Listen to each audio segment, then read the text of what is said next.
Speaker Boehner saying that they had a deal for $800 billion in revenue increases, and then at the last minute, the president tried to change that, add 50% to it, take it up to 1.2. The TikTok, the paperwork, will tell us exactly who's telling the truth about that. That's right, Lawrence, and a lot of people are anxiously awaiting that paperwork. And what I can tell you is that senior White House officials just briefed us on some more reasons why these talks may have broken down. To your point, both sides had agreed to about $800 billion in new tax revenue. They had agreed they would let the Bush tax cuts expire for the wealthiest Americans. And then there was this issue of this extra $400 billion. Speaker Boehner says that was a new figure. Senior White House officials tonight, though, saying, look, this was always in discussion from the first time that the president and Speaker Boehner were talking about doing something big.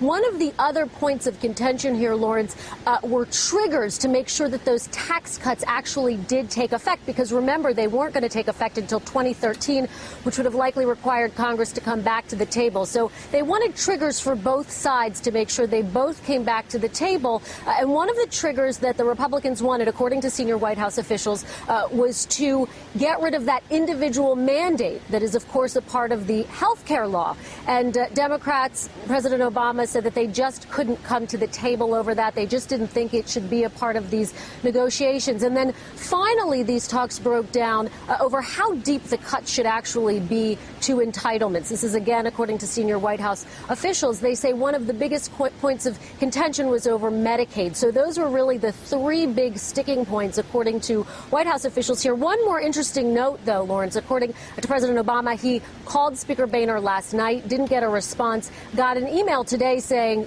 you'll hear from the speaker at 5:30. The White House apparently just called Speaker Boehner and said, hey, can we talk now? And the reaction was, no, you'll hear back at 5:30. And it was at 5:30 that Speaker Boehner called to let the president know that he was pulling out of these negotiations. And as you heard him there in his comments this evening, the president seemed quite upset. We've heard him speak a lot throughout this entire process, and it's safe to say that tonight was arguably some of his most heated rhetoric.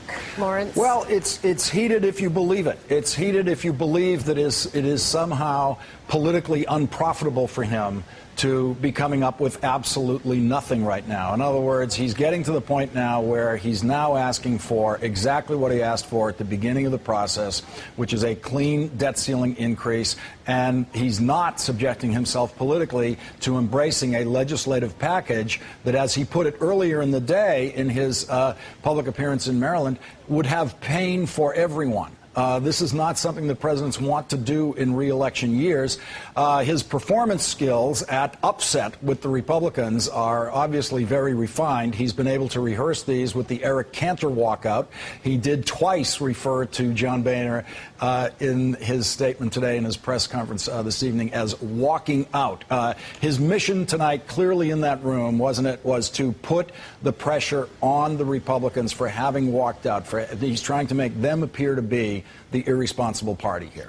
That's right. He's putting the pressure squarely on their shoulders. As we have been reporting, he has called congressional leaders of both parties back to the White House tomorrow at 11 a.m. and to continue to put that pressure on, Lawrence. And as part of that pressure, he discussed the fact that, look, the markets are watching this. Earlier this week, we saw the markets respond favorably when there was news of a possible deal. So there's some real concern right now about what's going to happen on Monday. President Obama addressed that issue. He said he's going to send a very loud message tomorrow that they need to get something done. They need to get something done soon. Again, you've heard the president talk about this grand bargain all along. Tonight, it seems like there's really very little hope for a grand bargain. The president himself saying he would accept just increasing the debt limit through 2013.